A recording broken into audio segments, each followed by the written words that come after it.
My sister told 200 guests I was obsessed with her husband. His reaction made her collapse. My sister Valerie and I were never close growing up. She was the golden child, the pretty one who got the bedroom with the bigger window. I was just Reese, the younger sister who tagged along.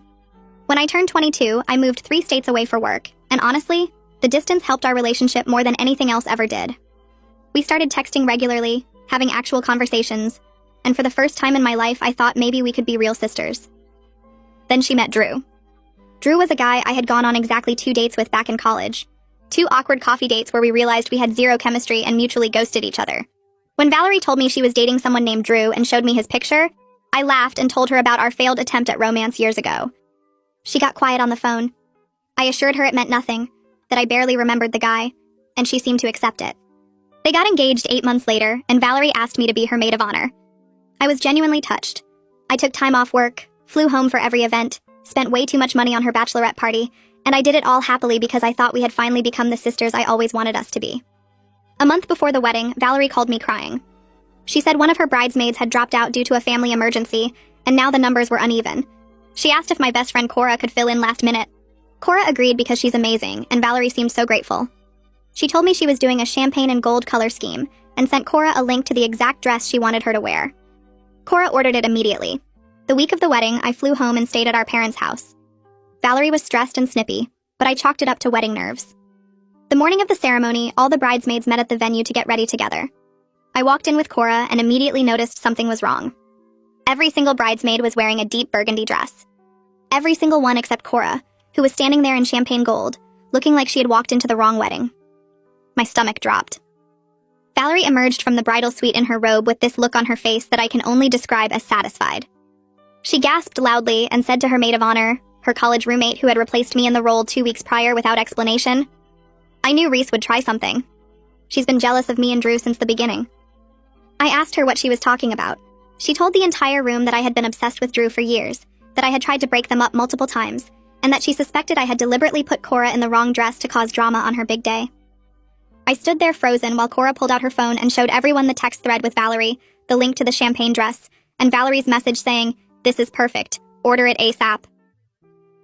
The room went silent. Valerie's face twisted and she started screaming that I must have faked the text somehow, that I was always jealous of her, that I wanted her life. Her college roommate tried to calm her down, but Valerie shoved her away and pointed at me saying that I had probably slept with Drew, and this was all part of my plan. That's when Drew walked in. He had heard the screaming from the hallway where the groomsmen were getting ready. He looked at Valerie and asked her what was going on. She ran to him crying, telling him that I was trying to ruin everything, that I had always been in love with him. Drew looked at her, then at me, then back at her. He said he had told her 100 times that nothing ever happened between us, that we went on 2 bad dates 5 years ago, and that he was getting really tired of her constantly bringing it up. He said she had made him block me on social media, had gone through his phone weekly looking for messages from me, and had accused him of thinking about me during intimate moments. The room was dead silent. Valerie started crying harder, saying she just loved him so much and was scared of losing him. Drew took a step back from her. He told her he couldn't do this anymore, that he had ignored the red flags for too long because he thought she would calm down after the wedding. He said he was sorry, but he couldn't marry someone who trusted him this little. He walked out. Valerie collapsed onto the floor sobbing while her bridesmaids stood around looking helpless. I grabbed Cora's hand and we left. We drove to a diner and ordered pancakes, and I sat there in my burgundy bridesmaid dress eating breakfast at 10 a.m. on what was supposed to be my sister's wedding day. My phone blew up for hours with calls from my parents, from Valerie, from relatives demanding to know what happened. I turned it off and ordered more coffee. 3 months later, I heard through my mom that Valerie had started therapy. She reached out to me last week asking to meet for lunch. She said she had something important to tell me about Drew, something I deserved to know from the beginning. I haven't decided if I'm going yet. I stare at Valerie's text message for the 10th time, reading the words until they start to blur together on my phone screen. I have something important to tell you about Drew, something you deserve to know from the beginning. My stomach twists into knots because I can't imagine what she could possibly reveal. Now that would actually matter. Drew walked out of that wedding 3 months ago, and honestly, I thought that was the end of it. I set my phone down on my kitchen counter and pick it up again 30 seconds later to reread the message. The words don't change. I grab my phone and pull up Cora's number, pressing call before I can talk myself out of it. She answers on the second ring, and I don't even say hello before launching into it, telling her about Valerie's message and how my hands won't stop shaking. Cora's response is immediate and firm. She tells me I absolutely should not meet Valerie alone, that this could be another setup or manipulation. We talk for 20 minutes, going in circles about whether I should even respond, and finally we agree that if I decide to do this, she's coming with me as backup. I thank her and hang up, then spend the rest of the evening staring at my phone and trying to figure out what Valerie could possibly need to tell me. I sleep terribly that night, waking up every few hours to check if Valerie has sent another message. She hasn't. The next day at work drags on forever and I can barely focus on the spreadsheets in front of me because my brain keeps spinning through possibilities. That evening I text Cora again and we talk through it one more time. She reminds me that I don't owe Valerie anything, that I can just ignore the message and move on with my life. But something about the way Valerie worded it, the deserve to know from the beginning part, makes me think maybe this is actually important. After 2 days of thinking it over and driving myself crazy with speculation, I finally text Valerie back. I tell her I'll meet her for lunch at a neutral location, a cafe called Riverside that's halfway between our parents' house and my apartment. I add that I'm bringing Cora and she can take it or leave it. I hit send before I can second-guess myself, and then immediately want to throw my phone across the room. My phone buzzes less than 5 minutes later with Valerie's response. She agrees to my terms without any argument or pushback. I stare at her message in complete shock because the old Valerie, the one from before the wedding disaster, would have absolutely demanded it be just the two of us so she could control the conversation and the narrative. This quick agreement to let Cora come makes me nervous in a completely different way. Like maybe Valerie has actually changed. Or maybe this is some new kind of manipulation I haven't figured out yet. I forward the text thread to Cora and she responds with 3 question marks, clearly just as surprised as I am. We agree to meet at my apartment an hour before the lunch so we can drive over together. The morning of the lunch arrives and I wake up feeling like I might throw up. I try to eat breakfast but can only manage half a piece of toast before my stomach rebels. Cora shows up at my door right on time, takes one look at my face and pulls me into a hug. She tells me we can still cancel, that we can get in her car right now and drive to the beach instead and forget this whole thing. But I shake my head and grab my jacket because I need to know what Valerie wants to tell me, even if it's going to mess me up all over again. Cora drives because my hands are shaking too much to be safe behind the wheel. She keeps up a steady stream of conversation during the 20-minute drive, talking about her job and her annoying coworker, and anything except the lunch we're heading toward. Every few minutes she reminds me that we can leave anytime I want, that I'm in control of this situation. We arrive at Riverside Cafe 15 minutes early and grab a table in the back corner where I can see the door. I order a coffee I don't drink and Cora gets a tea she doesn't touch either. We sit there in tense silence, watching every person who walks through the door. When Valerie finally walks in right at noon, I barely recognize her at first. She's lost at least 15 pounds since the wedding, maybe more, and she looks completely exhausted. Her face is thinner, her clothes hang loose on her frame, and there are dark circles under her eyes that makeup can't quite hide. She spots us immediately and walks over slowly, like she's not sure if we're going to get up and leave. She sits down in the empty chair across from me without ordering anything. Her hands are shaking as she folds them on the table in front of her. She opens her mouth twice before any words come out, and when they do, her voice is shaking almost as badly as her hands. She apologizes for everything that happened at the wedding, for the accusations and the dress setup and the complete nightmare she put me through. She tells me her therapist Madison has been helping her understand that she had an obsessive jealousy problem that completely destroyed her relationship with Drew and damaged her relationship with me. I sit there without saying anything, just listening and trying to process the fact that my sister is actually taking responsibility for her actions. Valerie keeps talking, explaining that Drew had told her about our 2 college dates on their second date together, and she'd been paranoid about it ever since. She admits that she made him block me on social media, that she checked his phone constantly looking for messages from me, that she accused him of thinking about me during their most private moments. Her voice cracks when she talks about how she drove him away with her constant suspicion and accusations. She tells me that the dress setup wasn't a last-minute panic or wedding day stress. It was a planned sabotage that she'd been working on for weeks. She wanted to prove to everyone, especially to Drew, that I was trying to ruin her wedding. She thought if she could make me look bad in front of all those people, Drew would finally see that I was the real problem in their relationship, and not her jealousy. She actually believed that humiliating me would somehow fix everything between them. Valerie starts crying now, real tears streaming down her face, and I feel Cora squeeze my hand under the table hard enough that it almost hurts. I take a deep breath and ask Valerie the question that's been burning in my mind since I got her text. I ask her why she's telling me all this now and what the important information about Drew actually is, because so far she hasn't told me anything I didn't already know or couldn't have guessed. Valerie takes a deep breath and wipes her eyes with a napkin that's already falling apart in her hands. She tells me that Drew had actually tried multiple times to invite me to hang out with them as a couple. He wanted to prove there was nothing between us, wanted to show her that we could all be normal together. But every single time he suggested it, she refused and accused him of wanting to cheat. She says she would scream at him for hours after he brought it up, telling him he was trying to humiliate her by forcing her to watch him flirt with me. Drew would try to explain that wasn't his intention at all, that he just wanted her to see how platonic our history was, but she couldn't hear it. She was so deep in her jealousy that any mention of my name sent her into a panic. She shifts in her seat and starts talking faster, like she needs to get it all out before she loses her nerve. She reveals that Drew had suggested couples therapy 6 months before the wedding. He was worried about her jealousy and thought a professional could help them work through it together. But Valerie refused and told him he was the one with the problem for not understanding her feelings. She says she actually convinced herself that his suggestion of therapy meant he was planning to leave her for me. In her mind, therapy was just his way of preparing her for the breakup, so he wouldn't feel guilty when he ran off with me. She admits now that this made no sense, but at the time it felt completely real and logical to her. Drew tried to explain that therapy would help them both, that it wasn't about blame, but she shut down every conversation about it. The waitress comes by to refill our water glasses, and Valerie stops talking until she walks away. Then she looks directly at me and says, "The important information she wanted to tell me is that Drew never had any romantic feelings for me whatsoever. Not even a tiny bit." She says her therapist helped her realize she invented an entire story in her head that had no basis in reality. Drew never looked at me in any special way, never mentioned me except when she brought me up, never gave her any actual reason to think he wanted me. She created this whole fantasy where I was secretly in love with him, and he was secretly in love with me, and she was the only one who could see the truth. I sit there completely stunned because I thought she was going to reveal some actual secret.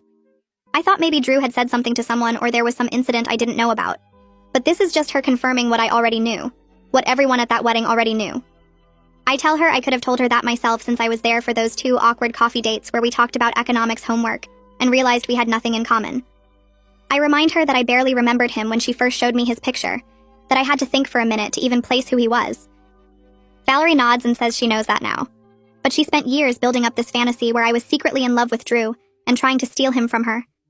She says she even convinced herself that I moved 3 states away specifically to make Drew miss me. In her mind, my job opportunity and my desire for independence didn't matter. Everything I did was part of some elaborate plan to make Drew realize he wanted me instead of her. She would lie awake at night imagining scenarios where Drew would suddenly remember our coffee dates and realize I was his soulmate. She says her therapist has helped her understand that she was projecting her own insecurities onto me and Drew, creating a villain in her story so she didn't have to face her real fears about not being good enough. Cora finally speaks up, her voice sharp in a way I rarely hear from her. She asks Valerie why she replaced Kira as maid of honor 2 weeks before the wedding. The question hangs in the air and I realize I'd almost forgotten about that detail and everything else that happened. Valerie looks down at the table and her face goes red with shame. She admits she was afraid Kira would defend me when she executed her dress sabotage plan. Kira had been her college roommate and knew both of us pretty well, and Valerie was worried Kira would speak up and ruin the whole setup. So she made up some story about needing someone who understood her vision better, and demoted Kira to regular bridesmaid status. She says Kira was hurt and confused but accepted it because she didn't want to cause drama before the wedding. I feel anger rising in my chest like hot water filling up a container. This wasn't a moment of wedding day panic or stress-induced paranoia. Valerie had been planning to humiliate me for weeks, maybe months. She had carefully orchestrated the dress colors, the timing, the setup with Cora, all of it. She had replaced her maid of honor specifically to make sure no one would defend me when she made her accusations in front of everyone. Every detail was calculated and cruel, designed to make me look like the villain in her made-up story. I think about all the phone calls leading up to the wedding where she sounded so grateful for my help, so happy that we were getting closer as sisters. All of that was fake while she was planning this elaborate trap. Valerie reaches across the table trying to take my hand, but I pull it away before she can touch me.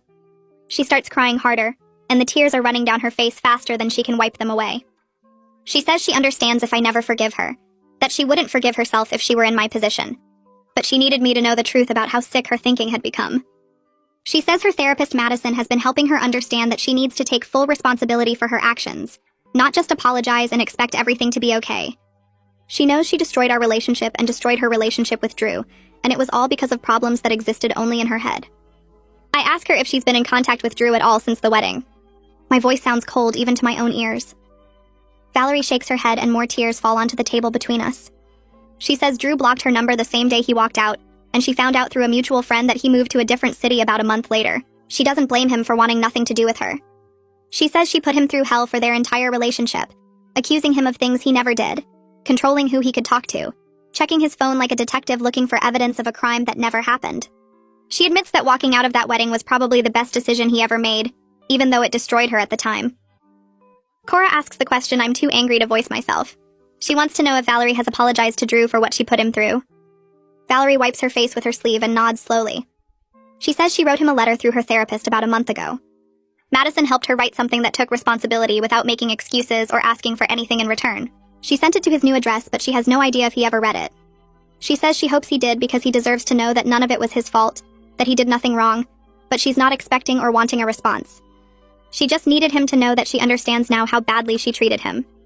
I push my chair back from the table and stand up, my legs feeling shaky after sitting through Valerie's confession. I tell her I need time to process everything she's told me, and I'm not ready to say I forgive her, or that we can rebuild our relationship. The words come out flat and tired because I've been holding them in for the past hour while she cried and explained her therapy breakthroughs. Valerie nods and wipes her face with a napkin that's already soaked through.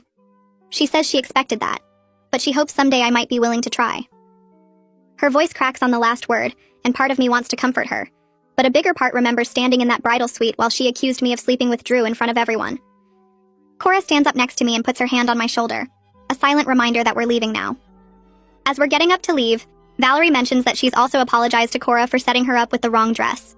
She looks at Cora with red, swollen eyes and says she knows it doesn't fix anything, but she wanted Cora to know she was sorry.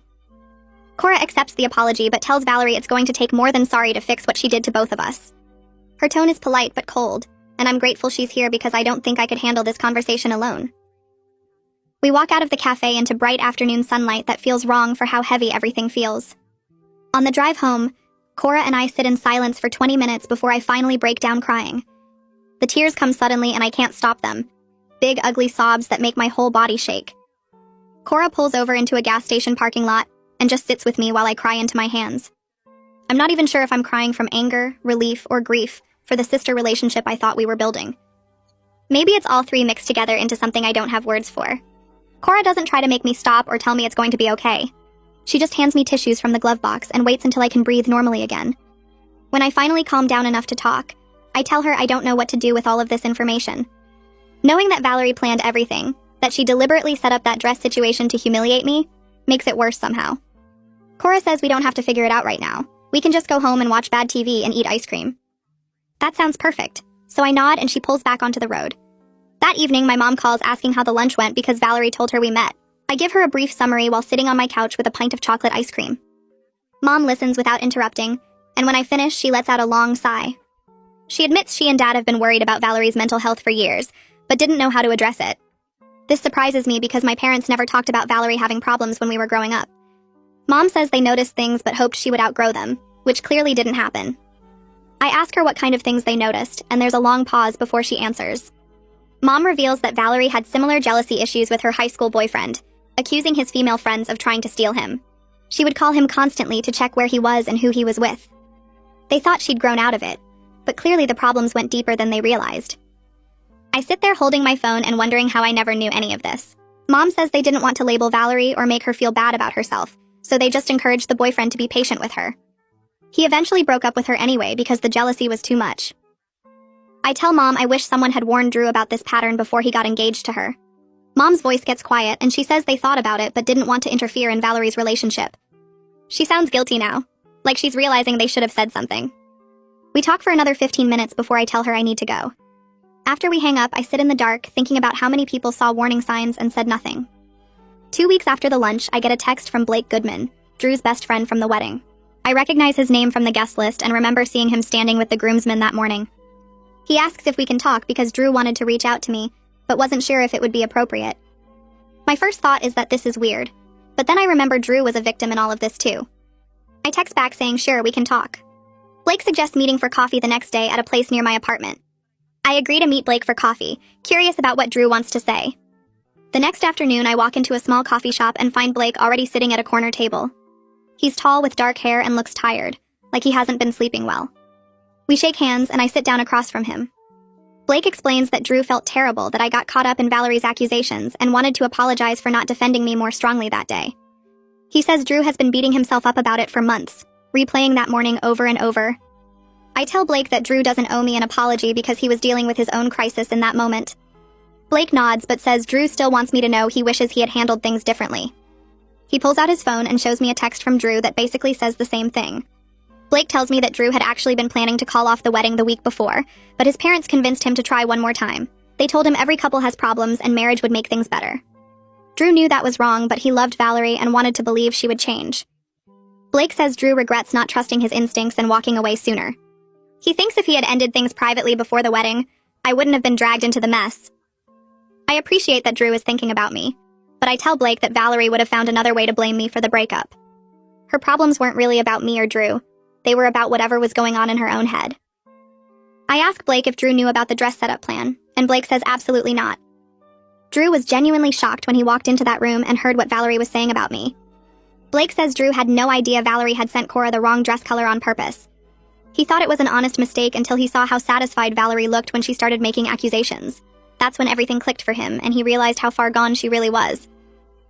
Blake leans back in his chair and says, Drew spent the whole morning getting ready thinking about how to bring up his concerns about the relationship one more time. He never imagined he'd walk in on a planned attack. I believe Blake because Drew's face that morning showed real confusion and horror. Blake gives me Drew's new number and says Drew would like to apologize directly if I'm open to it. He writes it down on a napkin and slides it across the table. I take the number but tell Blake, part of me wants to talk to Drew and clear the air, but another part thinks it might be better to just let everything stay in the past. Blake says he understands and tells me to take my time. We finish our coffee and talk about other things for a while, just normal conversation about work and life. It's nice to have a casual chat that isn't about wedding drama or family problems.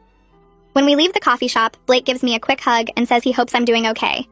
I tell him I'm working on it, which feels like the most honest answer I can give. I spend the next month throwing myself into work, taking on extra projects that keep my brain too busy to spiral. Cora checks in on me every few days, and one Friday she shows up at my apartment with 2 packed bags and announces we're going to the beach for the weekend. I don't argue because I know she's right that I need to get away from everything. We drive 3 hours to a small beach town and rent a cheap motel room that smells like salt water and old carpet. We spend Saturday walking along the shore, and Cora lets me talk through everything that happened without interrupting or trying to fix it. I tell her how weird it feels that my sister's mental health crisis became the defining moment of my year, how I'm angry at Valerie but also sad for her, how I don't know if I'll ever trust her again even if she gets better. Cora listens and nods and occasionally throws shells into the waves. Sunday morning, we sit on the beach eating donuts and watching the sunrise, and I realize this is the first time in weeks that my chest doesn't feel tight. When we drive home that afternoon, I feel like maybe I can actually move forward instead of just surviving. The next week, I'm sitting at my desk staring at Drew's number that Blake gave me. I've picked up my phone a dozen times and put it back down because I don't know what I'd even say to him. But then I think about how he walked out of that wedding and probably spent months dealing with his own mess, and maybe we both deserve to clear the air. I send him a text that just says it's me and asks if he wants to talk sometime. He responds within an hour saying yes and gives me his new number since he changed it after everything happened.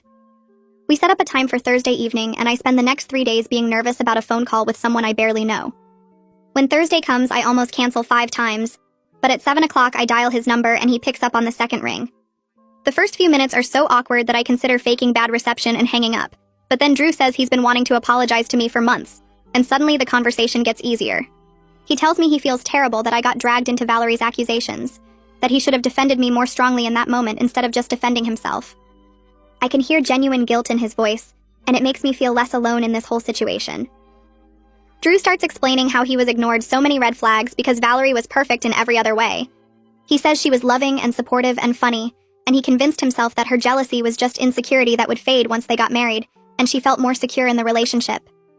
He thought if he just proved his loyalty enough times, blocked me on social media like she asked, let her check his phone whenever she wanted, that eventually she'd trust him. He admits now that he was wrong to think marriage would fix her problems, and he wishes he'd recognized the patterns earlier. I listened to him talk about checking in with her constantly when he was out with friends, about avoiding female coworkers. Because it upset her, about the time she accused him of thinking about me during sex, and he actually tried to convince her that wasn't true, instead of recognizing how messed up the accusation was. He sounds exhausted just recounting it all, and I start to understand that he was drowning in that relationship long before the wedding day. I tell Drew he doesn't owe me an apology because he was dealing with his own crisis that morning, and I don't blame him for how he reacted.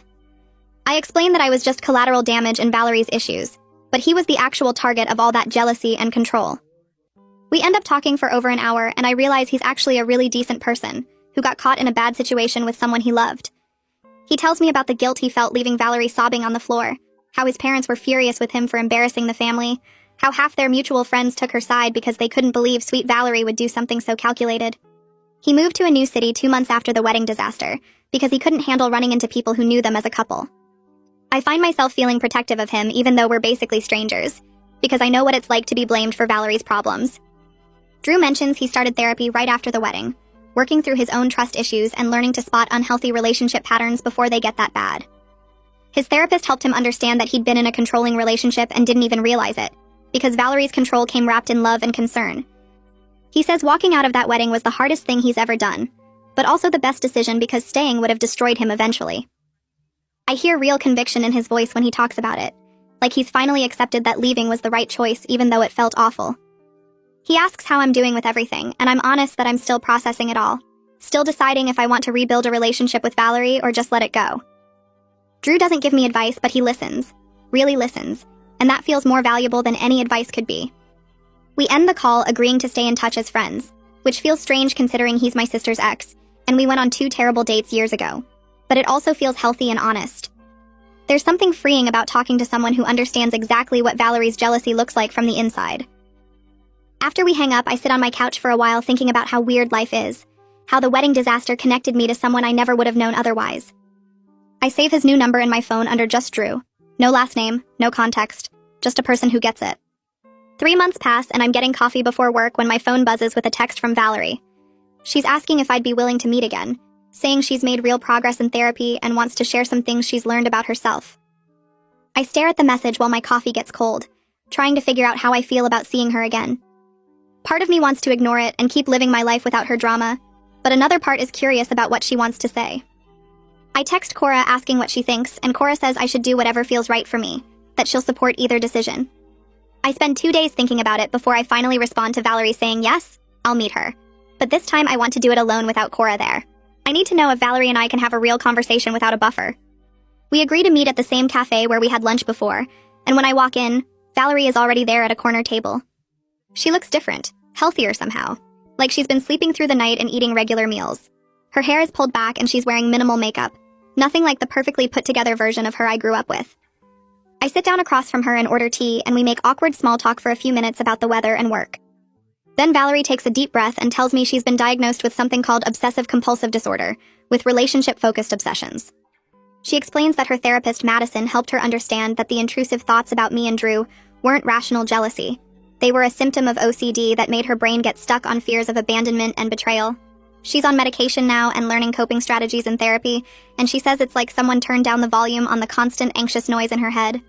Valerie starts explaining that her jealousy was never really about me or Drew specifically. It was about this deep terror of being abandoned that came from our childhood. She talks about how we were always compared to each other, how she felt like she had to be perfect to be loved, because any flaw meant was chosen over her. She says she internalized this idea that love was conditional and could be stolen away if someone better came along, so she tried to control everything to prevent that from happening.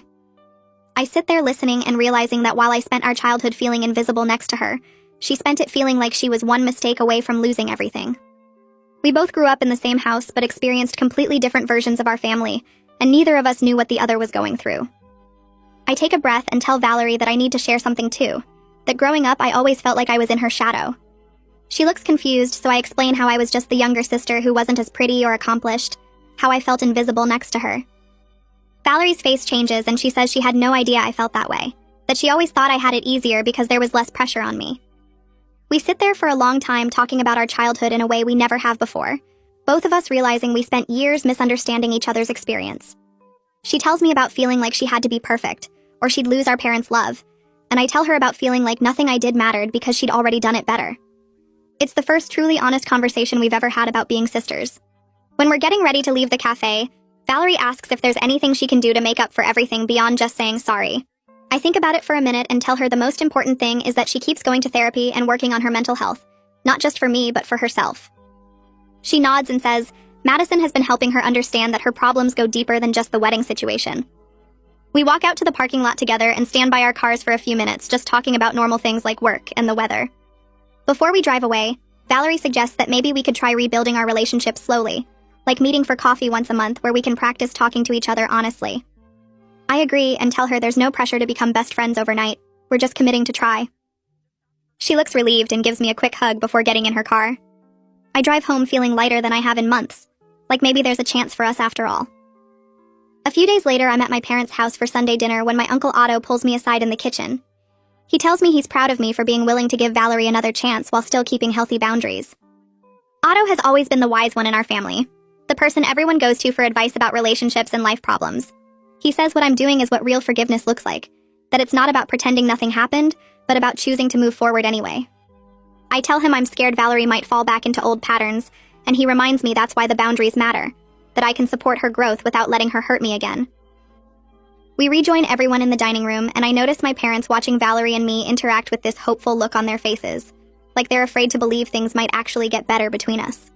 6 months pass, and I get invited to a small family dinner at my parents' house. When I arrive, Valerie is already there helping Mom set the table. We say hi to each other and fall into easy conversation about a TV show we both watch. It's not perfect, and there are still some awkward moments, but it feels genuine in a way our relationship never did before. We all sit down to eat, and Dad asks Valerie about her new job, and she talks about it without the fake enthusiasm she used to have when trying to prove everything was perfect. Later, when we're clearing dishes, Mom pulls me into the hallway and says she's so relieved to see Valerie and me talking and laughing together. I can tell she was worried we'd never speak again after the wedding disaster. Throughout the evening, I catch myself actually enjoying Valerie's company. Not forcing it or pretending, but genuinely finding her funny and interesting. When I'm leaving, Valerie walks me to my car and tells me she started volunteering with a mental health advocacy group. She explains that she's been sharing her story at their meetings to help other people recognize obsessive relationship patterns before they destroy their lives. I'm surprised and impressed that she's turned her worst moment into something meaningful, that she's using what happened to help others. She says Madison encouraged her to find a way to give back, and this felt right. I tell her I think that's really brave, and she smiles in a way that looks different from her old smile, more real somehow. A week later, I'm at work when my phone buzzes with a text from Drew. I haven't heard from him in months, so I'm curious what he wants. The message says he started dating someone new and it's going really well, that he wanted to thank me for being a supportive friend during his healing process. I text back saying I'm genuinely happy for him and asking how he's been. He calls me during my lunch break and we talk for 20 minutes about his life and his new girlfriend. He sounds lighter, like he's finally moved past everything that happened with Valerie. I tell him about Valerie's progress in therapy and the volunteer work she's doing, and he says he's glad she's getting help, but he's not ready to have any contact with her yet. I understand completely and tell him he doesn't owe her anything. Before we hang up, he says he hopes Valerie and I can build something healthy together, that sisters are important. After the call, I sit in my car thinking about how strange it is that Drew and I are friends now when we barely knew each other before all this happened. The wedding disaster connected us in this weird way, both of us victims of Valerie's obsession. That evening, I'm making dinner in my apartment when I start thinking about everything that's happened over the past year. The wedding disaster was one of the most painful experiences of my life, watching my sister accuse me in front of all those people, and then seeing her relationship fall apart. But it also taught me important lessons about boundaries and forgiveness, and the difference between enabling someone and supporting their growth. I learned that you can't fix someone else's mental health problems by ignoring them or making excuses for their behavior. I learned that real love means being honest even when it's hard, and that sometimes the kindest thing you can do is let someone face the consequences of their actions. Valerie and I will never have a perfect sister relationship like the ones you see in movies, but we're building something real and honest. We're learning to talk to each other without the layers of resentment and competition that defined our childhood. It's slow and sometimes awkward, but it feels worth it. A year after the wedding that never happened, Valerie texts asking if I want to take a weekend trip together. Just the two of us, no parents or other family members, a chance to spend real time together. I'm nervous about it, but I agree, figuring if things get weird, I can always drive home early. We book a spa weekend at a resort 2 hours away and drive up on a Friday afternoon. The first few hours are a little stiff as we settle into the hotel room and figure out how to be around each other for an extended period. But by dinner that night, we're talking easily, sharing stories about work and friends and the random things happening in our lives. On Saturday, we get massages and sit in the hot tub, and Valerie opens up about her therapy sessions in a way she hasn't before.